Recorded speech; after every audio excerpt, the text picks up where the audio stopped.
में सीएम अशोक गहलोत ने कहा है कि राज्य सरकार ने किसानों की भलाई के लिए कई काम किए हैं। सीएम ने कहा कि जिन पशुपालकों की गायों की लंपी वायरस से मौत हो गई थी उनको मुआवजा दिया है। सीएम ने यह भी कहा प्रदेश छोटे छोटे बांध होंगे तो किसानों को फायदा होगा। सीएम ने यह भी कहा कि कांग्रेस सरकार ने युवाओं के रोजगार के बहुत काम किए हैं।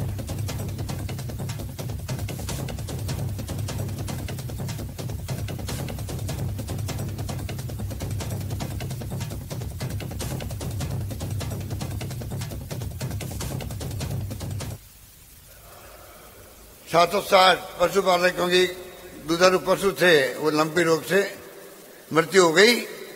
उनमें से 40,000 को बाकी का भी खाता कंफर्म कर रहे हैं, खाते नंबर वगैरह 11,000 बच जाएंगे। उसको अगले 7, 8, 10 दिन में उनको पैसा मिल जाएगा। आज मैं अभी आपके सामने 41,900 पशुपालकों को 175 करोड़ रुपए बटन दबाते ही 3-4 मिनट में उनके पास पैसा पहुंच जाएगा। बरसात के पानी में निर्भर रहना पड़ता है, पर अगर पानी गांव का पानी गांव में, खेत का पानी खेत में बचने लग जाए और सरकार छोटे बड़े डैम बना दे, माइनर इरिगेशन सूक्ष्म सिंचाई होने लग जाए, कई क्षेत्रों के अंदर सिंचाई के साधन बढ़ जाते हैं। इस प्रकार से हम चाहेंगे कि राजस्थान तेज गति से प्रगति हर क्षेत्र में करे। इसलिए मैंने कहा कि विजन होना चाहिए 2030 तक राजस्थान भी देश की अग्रणी राज्यों की श्रेणी में पहुंच जाए। फसल बीमा का क्लेम जो था पिछले 5 साल में 7,000 लगभग करोड़ मिला, 7,000 करोड़ लगभग मिला। अभी हमने किसानों को 18,000 करोड़ से अधिक दिया है, फसल बीमा का क्लेम दिया। कृषि कनेक्शन पिछली सरकार ने 2,60,000 दिए, हम लोगों ने लगभग 4 लाख दे दिए, हो जाएंगे 4 लाख। तारबंदी उन्होंने की 3.5 लाख मीटर, हम कर रहे हैं 26.5 लाख मीटर कर रहे हैं। तारबंदी का क्या महत्व आप समझ सकते हो, डिग्गी का क्या महत्व आप समझ सकते हो। डिग्गियों में हम बहुत आगे बढ़ रहे हैं। कृषि बिजली अनुदान जो है उन्होंने दिया बहुत 42,000 करोड़ का, हम दे रहे हैं 61,000 करोड़ का दे रहे हैं। और अभी 2,000 यूनिट जो बिजली फ्री करी है, करीब 14 लाख किसानों का बिल जीरो आएगा। अब नौकरियां और उपलब्ध होगी। अभी भी हमने करीब 1,56,000 नौकरी दे दी है। 1,50,000 के आसपास काम चल रहा है, इंटरव्यू चल रहे हैं, एग्जाम चल रहे हैं। 1 लाख की मैंने घोषणा की थी, तो कमी नहीं रख रहे हैं। चाहे महंगाई है तो राहत दे रहे हैं, रोजगार देने की कोशिश कर रहे हैं। प्राइवेट सेक्टर में 100 जगह राजस्थान 100 जगह रोजगार के मेले लग रहे हैं। 4-5 जगह मैं खुद ही जाके आया हूँ, बीकानेर के अंदर, उदयपुर के अंदर, जोधपुर में भी, जयपुर में भी। कोटा के कोर्ट परिसर में मंडप सजाकर प्रेमी जोड़े की शादी करवाने का एक वीडियो सामने आने के बाद अभिभाषक परिषद ने एडवोकेट मनोज जैन को परिषद से निष्कासित कर दिया है।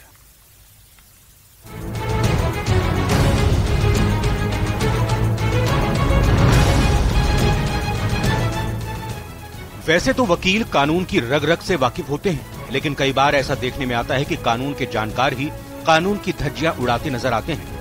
कोटा से आई 2 तस्वीरें एक वकील के कानून को ताक पर रखने की गवाही दे रही हैं।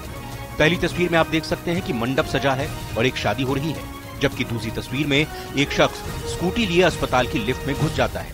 दोनों तस्वीरें अलग अलग जरूर हैं, लेकिन दोनों तस्वीरों में एक कॉमन किरदार है, वकील मनोज जैन।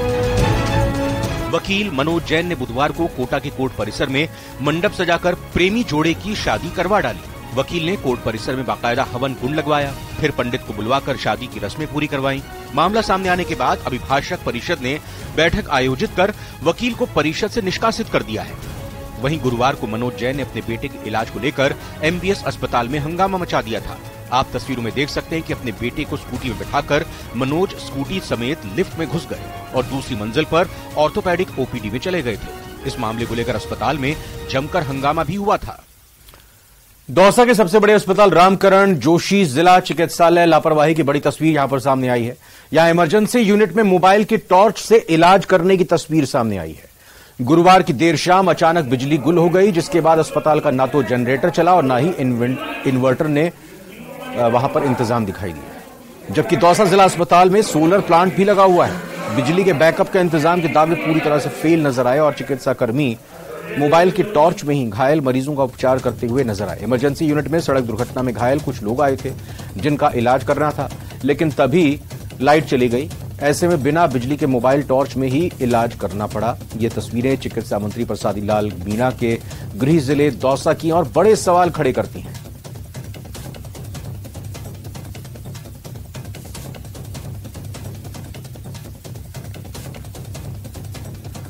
टोंक जिले में बीसलपुर बांध के पास मत्स्य विभाग की अनदेखी के कारण रंगीन मछलियों का प्रजनन केंद्र बंद हो चुका है। सैकड़ों तरह की रंगीन मछलियों के लिए बनाए गए एक्वेरियम आज खाली पड़े हैं। पहले यहां एक्वेरियम में रंगीन मछलियों की अटखेलियां देखने को लिए लोग 120 रुपए का टिकट भी लेते थे, लेकिन रंगीन मछलियों को देखने की चाहत के लिए आए लोगों को आज निराश होकर लौटना पड़ता है। पर्यटन को बढ़ावा देने के साथ ही रंगीन और सजावटी मछलियों के कारोबार के लिए लोगों को प्रशिक्षण देने के लिहाज से 2015 में तत्कालीन मंत्री प्रभुलाल सैनी ने इसका उद्घाटन किया था। इसके रखरखाव के लिए विभाग हर साल टेंडर करता है, लेकिन इस बार अभी किसी तरह का टेंडर नहीं किया गया। पिछले ठेकेदार ने इस प्रजनन केंद्र की सबसे बुरी स्थिति कर दी। आज बस गिनी चुनी मछलियां ही बची हैं, सभी एक्वेरियम खाली पड़े हैं। जैसा कि बीसलपुर डैम के पास में रंगीन प्रजनन यूनिट का बनाया गया है, तो उसका उद्देश्य था कि रंगीन मछलियों की अधिक से अधिक विभिन्न प्रकार की वैरायटी की जो मछलियां हैं उनका प्रजनन करवाना तथा फार्मर्स को ट्रेनिंग देना और उनको रंगीन मछली जो पालन है उससे जोड़ना था। और उसके अलावा राज्य भर से जो पर्यटक बीसलपुर घूमने आते हैं। और इसी खबर के साथ फिलहाल से जुड़े मामले में मेयर सौम्या गुर्जर ने डेयरी आवंटन प्रक्रिया पर सवाल उठाए हैं। डेयरी आवंटन मामले में अनियमितताओं को लेकर कमेटी गठित की गई। डीएलबी ने सौम्या गुर्जर से जुड़ी फाइल को खंगालना शुरू कर दिया है। बर्खास्तगी से जुड़े आदेश को चुनौती देकर सौम्या गुर्जर काबिज है। राज्य सरकार पुनः सौम्या गुर्जर को नोटिस जारी करने की तैयारी में है। तो जयपुर की इस महत्वपूर्ण खबर के बारे में आपको बता रहे हैं। डेयरी बूथ आवंटन से जुड़े इस मामले से संबंध में खबर, जब मेयर सौम्या गुर्जर ने डेयरी आवंटन प्रक्रिया पर सवाल उठाए। डेयरी आवंटन मामले में अनियमितताओं को लेकर कमेटी गठित की गई। डीएलबी ने सौम्या गुर्जर से जुड़ी फाइल को खंगालना शुरू किया है।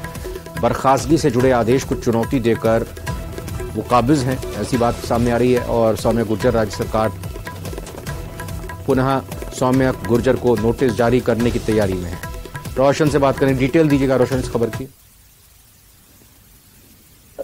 देखिए, जो जयपुर नगर निगम ग्रेटर है इसमें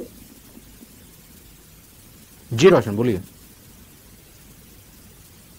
में है कई सवाल खड़े हुए जिसमें बताया जा रहा है सौम्या गुर्जर ने पूरे मामले को लेकर जांच की सिफारिश की है कि क्यों ना जो डेयरी बूथों के जो आवंटन का मामला है इसकी जांच होनी चाहिए।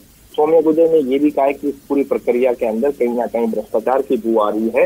ऐसे में जैसे ये पूरा मामला जैसे ही मीडिया की सुर्खियां बना, उसके बाद में जो स्वायत्त शासन विभाग है वो सौम्या गुर्जर से जुड़े हुए जितने भी जो मसले हैं उनकी जानकारी जुटाने में लगी हुई है। ऐसे में कहीं ना कहीं जो सौम्या गुर्जर की जो बहाली है उसके ऊपर तलवार लटकती हुई नजर आ रही है।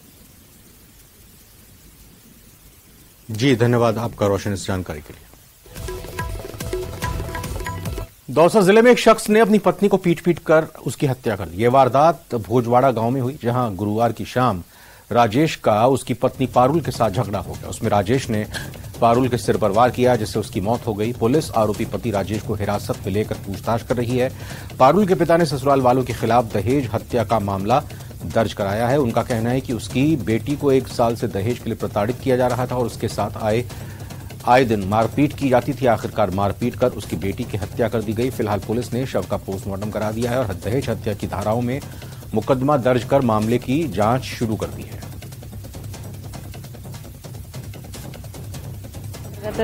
भोजवाड़ा गांव पड़ता है, वहाँ की एक महिला है जो शादीशुदा थी। लगभग 1.5 वर्ष पूर्व उसकी शादी हो गई थी। शादी के बाद दोनों पति पत्नी में विवाद था और कल विवाद के चलते दोनों में आपस में झगड़ा हुआ है, जिससे महिला के काफी गंभीर चोट लगी। चोट लगने से महिला की मृत्यु हो गई।